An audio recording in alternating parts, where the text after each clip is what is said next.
Julio. Bien, viví en el siglo XIII, en una época en la que la fe cristiana influyó en la cultura y la sociedad europea, inspirando obras muy importantes en la literatura, la filosofía y la teología.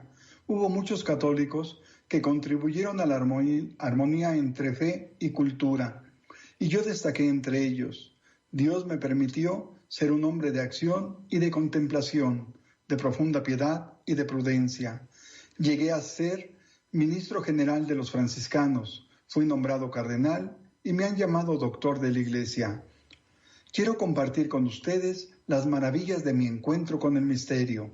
Cuando era muy pequeño, enfermé gravemente. Ni siquiera mi padre, que era médico, esperaba salvarme de la muerte. Entonces, mi madre recurrió a San Francisco de Asís, quien a sus 35 años me acercó a su corazón y me dijo: buena ventura, que significa buena suerte, éxito, y quedé curado. Y en verdad que tuve buena suerte y éxito en toda mi vida. Por este milagro que Dios me permitió a mis 4 meses de edad, y por ver el testimonio de vida de los frailes, cuando fui mayor cambié mi nombre de Juan por el de Buenaventura al entrar al convento franciscano. Ahí tuve la oportunidad de conocer bien la obra de Francisco de Asís. Y la razón que me llevó a amar tanto su vida fue que se parecía al inicio de la Iglesia. La Iglesia comenzó con simples pescadores y después se enriqueció de doctores muy ilustres y sabios. La obra de Francisco no fue establecida por la prudencia de los hombres, sino por Cristo. Como Dios me permitió estudiar mucho, al madurar en mis reflexiones, cuyo tema central siempre fue Cristo, me convertí en uno de los teólogos más importantes de la historia de la Iglesia. Dicen que mis comentarios sobre mi libro Las Sentencias, escrito a mis 27 años, fue un gran logro teológico para gloria de Dios. Mi consejo el día de hoy para todos ustedes es que conozcan profundamente a Jesucristo nuestro Señor, para que al conocerle le amen y amen su rostro en todos nuestros hermanos. Bendiciones. Gracias, San Buenaventura. ¿Qué les pareció? A ver, Radio Escuchas, esta breve cápsula donde precisamente San Buenaventura nos narra parte de su vida y ese encuentro con el misterio que él tuvo, porque recuerden que nuestro programa pues es precisamente que nosotros conozcamos cómo los santos tuvieron ese encuentro con el misterio. Y muy importante lo que nos acaban de comentar acerca de su propia vida, San Buenaventura. Y otra parte también de este encuentro con el misterio es que él dedicaba mucho tiempo a la oración y su rostro alegre y sereno era el reflejo de su alma. Sin embargo, empezó a considerarse indigno, lleno de faltas y algunas veces se abstenía de comulgar, a pesar de que su alma lo deseaba con todo su amor. Pero Dios le mostró su misericordia y tuvo una revelación divina, en la que recibió la comunión. Desde aquel día, San Buenaventura comulgó normalmente y luego se preparó a recibir el orden sacerdotal. Imagínense qué emoción, precisamente Dios, ¿verdad?, le da la comunión. Qué grande alma, qué pura alma debió de haber sido para que precisamente el Señor directamente le diera la comunión. Este es por esos tiempos que muchas veces él dedicaba a la oración. ¿Qué nos puedes compartir, Víctor, de este gran santo? Bueno, algo que a mí me llamó muchísimo la atención es que San Buenaventura representa a la escuela franciscana que, inspirándose en San Agustín, se opone al aristotelismo de los dominicos y sostiene que la filosofía y la razón no se encuentran en la base de la teología ni en la culminación del conocimiento de la divinidad, pero sí en el camino que conduce el alma hacia Dios. Muy bien, ¿y tú, Ivonne, qué nos puedes compartir acerca de este gran santo? Bueno, pues que para él, bueno, él empezó a surgir, ¿verdad?, en el siglo XIII, cuando justamente estaba floreciendo todo lo que tenía que ver con las bases del Renacimiento, ¿no? Esta época en la que se dio un gran auge de filósofos y de personas que se dedicaban a investigar o a proponer teorías sobre los conocimientos que habían de regir al mundo. ¿Qué más? Bueno, pues también él destacó por su espíritu académico, su lealtad, esa agudeza. Al mismo tiempo, pues él era sutil en sus observaciones hacia los demás. Él era una persona con mucha piedad, ¿verdad? No era una persona que por saberse sabio agrediera a los demás. Al contrario, era muy humilde, muy piadoso. Muy bien. Pues fíjate que en una ocasión Guillermo de Saint-Amour hizo en la obra titulada Los peligros de los últimos tiempos un ataque directo a San Buenaventura. Ataque que el santo contestó con un tratado sobre la pobreza evangélica, titulado Sobre la pobreza de Cristo. En una ocasión, Santo Tomás de Aquino fue a visitar a San Buenaventura cuando escribía sobre el pobre de Asís, porque pues él conoció a San Francisco de Asís. Al llegar, lo encontró en su celda en plena contemplación. Santo Tomás se retiró diciendo: dejemos a un santo trabajar por otro santo. Esta obra biográfica se llamó La leyenda mayor. ¿Tienes algo más que compartir, Víctor? Algo acerca de sus escritos es que San Buenaventura escribió un tratado sobre la vida de perfección, destinado a la beata Isabel, hermana de San Luis IX de Francia, y a las clarisas pobres del convento de Longchamps. Otras de sus principales obras místicas son el Soliloquio y el Tratado sobre el Triple Camino. Y les quiero compartir rápidamente una pequeña parte de la vida de perfección. La perfección del cristiano consiste en hacer perfectamente las cosas ordinarias. La felicidad en las cosas pequeñas es una virtud heroica. O sea, hacer de las cosas ordinarias cosas extraordinarias. ¿Qué más nos puedes compartir, Ivonne? Pero los invitamos a que nos llamen también para ustedes qué opinan acerca de este gran santo. O mandar a sus familiares o conocidos a banco de oración. ¿Qué más podemos compartir, Ivonne? Bueno, él en sus enseñanzas, en sus escritos, fíjense que nos deja una gran enseñanza para hoy, y es precisamente también por lo que se le conoce como el doctor. Las enseñanzas con respecto al alma. Él dice que nuestra alma es capaz de Dios. ¿Esto qué quería decir para él? Bueno, él decía que nuestra alma tiene obediencia, y la obediencia no tiene que ser ciega, la obediencia a Dios no tiene que ser ciega. Él decía, la obediencia es amar libremente. Y dice que mediante la obediencia nosotros vamos a ejecutar plenamente la libertad. Dios no nos está pidiendo que lo amemos obligadamente ni con una ceguera, ¿verdad? Al contrario, nos está permitiendo que el seguirlo, el amarlo, el conocerlo, nos va a permitir experimentar la libertad. La obediencia la practicó Jesús toda su vida. Los escritos de San Buenaventura están centrados precisamente en cómo vivió Jesús obedeciendo al Padre. Por eso la riqueza de sus escritos pues son una invitación para todos nosotros a imitar a Jesucristo. Es una invitación hermosa que nos hace precisamente San Buenaventura, basada en la historia, en la vida, en el ejemplo de Jesús. Nosotros no solamente tenemos pensamientos o sentimientos, estamos vivos, dice San Buenaventura, estamos vivos, y esa vida que tenemos hay que encauzarla, hay que identificarla con el ejemplo de Jesús. Muy bien. Mira, a mí me impresionó mucho una de sus frases que dice: el gozo espiritual es la mejor señal de que la gracia habita en un alma. Escribió una vez San Buenaventura, doctor de la Iglesia, conocido como doctor seráfico, por sus escritos encendidos de fe y amor al Señor. ¿Y qué significa esta palabra de seráfico? Bueno, dice que de los serafines, semejante a estos ángeles o relativos a ellos, o sea, la bondad seráfica. O sea, él cuando hablaba de San Francisco, resaltaba mucho su amor, su entrega hacia Dios, ¿no? O sea, la bondad, él expresaba más que nada la bondad de Dios. Y esta frase del gozo espiritual, la mejor señal de que la gracia habita en un alma, lo vamos a ver ahorita en muchas personas.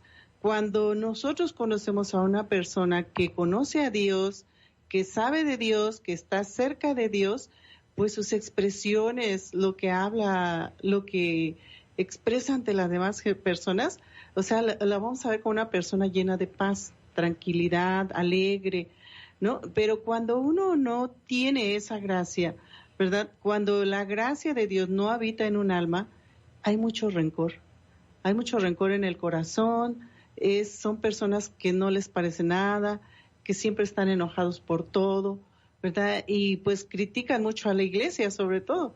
¿Por qué? Porque ahí está Dios.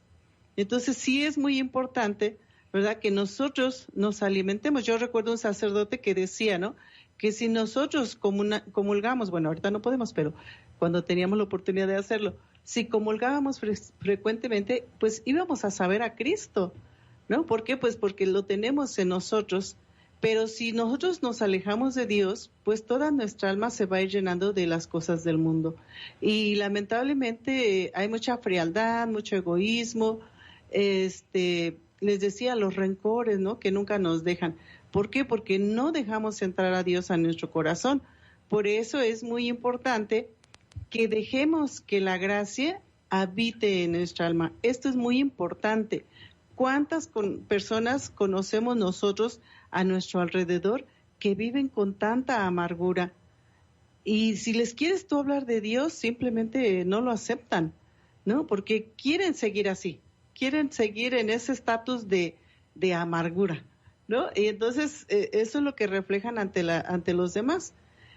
Y yo he conocido muchas personas que, siendo personas muy humildes, muy sencillas, y digo, bueno, ¿por qué son así? Bueno, porque tienen la gracia de Dios en su corazón. Así es de que nosotros también debemos alimentar esta gracia de Dios. Algo que, fíjate, eso es lo que ha escrito San Buenaventura en sus teologías. Él dice que la persona que no ha aceptado a Jesús, la persona que no se ha dedicado a conectarse con Él, no va a ser capaz de tener fe, ni va a ser capaz de conocer verdaderamente el poder de Dios, la grandeza de Dios, la misericordia de Dios. Y dice San Buenaventura, recurran a la Escritura. Por medio de la Escritura nosotros vamos a poder acercarnos a Dios, a conocerlo. Y dice él, y esto se lo dijo, fíjense, a los grandes teólogos de su época, que pues se jactaban de dar buenas cátedras o cátedras a los laicos de aquellos días, basados en conocimientos, basados en cosas científicas.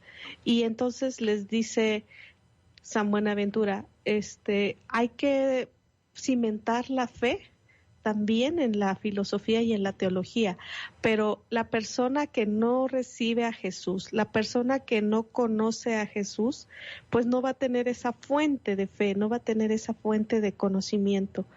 Sin esa fe, nosotros no podemos penetrar realmente en el misterio de la revelación.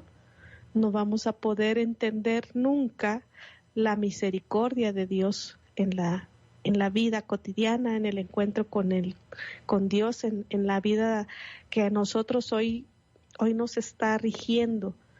Preguntémonos cómo hoy está presente Dios en mi vida. Y hagan la prueba ustedes, qué tanto o qué tan profunda es esa respuesta en base a los conocimientos o a la cercanía que tienen con Dios. ¿Qué tan cercanos son con Dios? ¿Y qué tan profunda es esa respuesta? Si hoy te preguntaran a ti por el tamaño de tu fe, por la profundidad de tu fe, ¿cuál sería tu respuesta? ¿Cuál sería, pues ahora sí que tu medida, ¿no?, de conocimiento de Dios? La fe tu fe en Dios, en Cristo, es una fuente de vida, es una fuente apagada. Una gracia, ¿no? Y la fe es una gracia. Entonces, si no la tenemos, pues, ¿qué necesitamos? Pues pedírsela a Dios, ¿verdad? Por eso decimos en el credo, aumenta nuestra fe, porque pues es la gracia que Dios nos va a dar, pero necesitamos también pedírsela a Dios, abrir nuestro corazón humildemente y decirle, Señor, dame la gracia de la fe, quiero creer en ti y seguirte, porque de otra manera, pues, va a ser muy difícil. Ahorita, en estos tiempos tan difíciles que estamos viviendo, mucha gente tiene miedo a morir, ¿no? Pero como decía un sacerdote, pero si yo voy a morir, es porque voy a encontrar con Cristo, voy a pasar a una vida mejor. Entonces, ¿cuál es el miedo? ¿Verdad? Ahí vamos a volver a renacer. Entonces, no debemos tener miedo de morir si creemos en Dios y en todas sus promesas que Jesús nos hizo, ¿verdad? Pues ahí está. Entonces, no debemos de tener miedo. Al contrario, hacer oración, así como los santos, ¿verdad? Ayunar, hacer oración, comulgar, lo podemos hacer espiritualmente. Y de esta manera, pues, el día en que el Señor nos llame, pues simplemente estamos preparados y ya no tendremos miedo. Y bueno, algo más que quiero compartir acerca de San Buenaventura es que preparó y participó activamente en el Segundo Concilio de León en el año de 1274 y facilitó con su oratoria y argumentos la temporal unificación de las iglesias orientales con Roma. Fue proclamado doctor de la Iglesia, que les comentaba al principio, doctor seráfico, por Sixto V el 14 de marzo de 1588 y llamado el Príncipe de la Mística por León XIII. En 1257, San Buenaventura y Santo Tomás de Aquino recibieron juntos el título de doctores. San Buenaventura escribió un tratado sobre la vida de perfección, que es lo que nos comentabas, ¿no, Víctor? Sí, es donde algo también muy interesante es que en lo de la vida de perfección, todo lo basa acerca de la humildad. Y algo que podemos destacar mucho acerca de San Buenaventura, más allá de sus escritos, es que él, siendo una persona muy preparada porque era un fraile franciscano, sacerdote, escritor, teólogo y filósofo, él nunca dejó de lado la humildad. Para él era lo más importante. Y se llegó a entrar tanto en la humildad que reconoció, a veces muchos de nosotros no lo queremos hacer, pero él reconoció que no era digno de poder recibir al Señor, como lo decía Claudia, ¿no? En la Eucaristía. Exacto, ¿no? Él se negó a recibirlo porque se sentía impuro. Y a pesar de tantas ganas que su alma lo deseaba, lo necesitaba, él se negó porque se sentía impuro. Entonces, él hace muy grande la humildad y dice que es algo muy importante para el alma de las personas. Ser humildes. ¿Y tenemos mensajes, Víctor? ¿Todavía no? Bueno, pues bueno, aquí nos va a compartir algo más, Ivonne. Sí. Antes de irnos a la pausa. Algo que San Buenaventura, bueno, a mí me pareció algo de actualidad. En el tiempo en que él vivió, siglo XIII, imagínense, él hablaba del cuerpo y el alma. Decía que cuando Dios crea el cuerpo y el alma, los crea juntos, al mismo tiempo. No hace primero el cuerpo y luego el alma. No, los hace juntos. Y fíjense qué importancia tiene esto en nuestros tiempos, porque resulta que en la ideología de los abortistas, ¿no? Dicen ellos, el bebé que tiene 3 semanas, 2 semanas, no tiene alma. Y por eso lo podemos abortar y por eso lo podemos matar. Entonces, San Buenaventura en el siglo XIII, fíjense bien cuántos años, ya, ¿en qué siglo estamos hoy? En el siglo XXI. Y él habló en el siglo XIII de que Dios, cuando crea a la persona, al ser humano, lo crea al mismo tiempo en carne y alma. Entonces, pues sí, lo dice en el Génesis, ¿no? Pues cuando Dios creó al hombre, sopló sobre él un hálito de vida. Ahí en ese momento ya le estaba dando el alma, el pero espíritu. Hoy en día las personas que avalan el aborto consideran que solamente en las primeras semanas de vida solamente hay un cuerpo. Pues sí, yo muchas veces les he comentado, ¿no? Que no solamente somos materia, somos espíritu. Mucha gente se preocupa más por cuidar el cuerpo, porque van al gimnasio, por la comida, no debo de comer esto, porque mi cuerpo se va a deformar, ¿no? O cuántas cremas usamos para estar bellos y todo. Pero en realidad sí es importante cuidar el cuerpo, ¿no? Porque al final de cuentas nos va a dar la salud para poder vivir, pero no verlo de esa manera, porque si así como cuidamos el cuerpo, cuidamos también el alma, había un equilibrio en esta vida. Pero como nada más cuidamos el cuerpo y el alma no, por eso estamos todos desequilibrados, ¿no? El alma para San Buenaventura, bueno, él escribe, ¿verdad?, en sus enseñanzas, que el alma, dice, posee una vida perpetua para que se disfrute en gozo con Dios. Nosotros tenemos un alma que está destinada a gozar de la unión con Dios. Y en la santidad. Exacto. Si nosotros no gozamos esa unión con Dios, a esa santidad, no aspiramos a esa santidad, no aspiramos a ese Dios, pues fíjense cómo va a ser un alma, cómo vamos a vivir, cómo vive la gente cuando está alejada de Dios. ¿Cómo es? Pensemos cómo actúa una persona que no tiene a Dios en su corazón. Está desesperanzada, está furiosa, es la persona más agresiva a lo mejor, es la persona más infeliz. ¿Y cómo es aquella persona que tiene a Dios?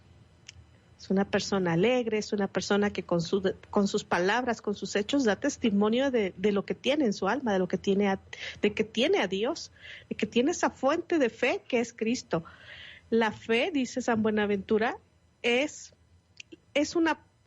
una fuente que abre muchas puertas. Nosotros, por medio de la fe, vamos a tener abiertas muchas puertas de esperanza. ¿Dónde vamos a cimentar, a acrecentar la fe? En las Escrituras, en Cristo. Si no tomamos en serio esta fuente, pues créanme que ahorita en estos tiempos donde mucha gente se siente sola, se siente abatida, se siente pues debilitada en su fe tal vez, ojalá que tomen la iniciativa, la decisión, ¿verdad?, de acercarse a las Escrituras, de acercarse a recordar esa fe. El alma tiene memoria. El alma, al volver a leer las Escrituras, al centrarse en Jesús, el alma va a volver a llenarse de vida. Pues sí, así es de que nuevamente los invitamos a acercarse a Dios, a abrir su corazón, así como los santos que son seres humanos como nosotros alcanzaron esa santidad por creer en Dios, así lo podemos hacer nosotros. Tú lo puedes hacer desde el lugar donde te encuentras, buscar la santidad, buscar a Dios. Y bueno, nos vamos a una pausa, no se vayan y regresamos en unos minutos. Gracias por estar aquí, comuníquense con nosotros, su programa Encuentro con el Misterio.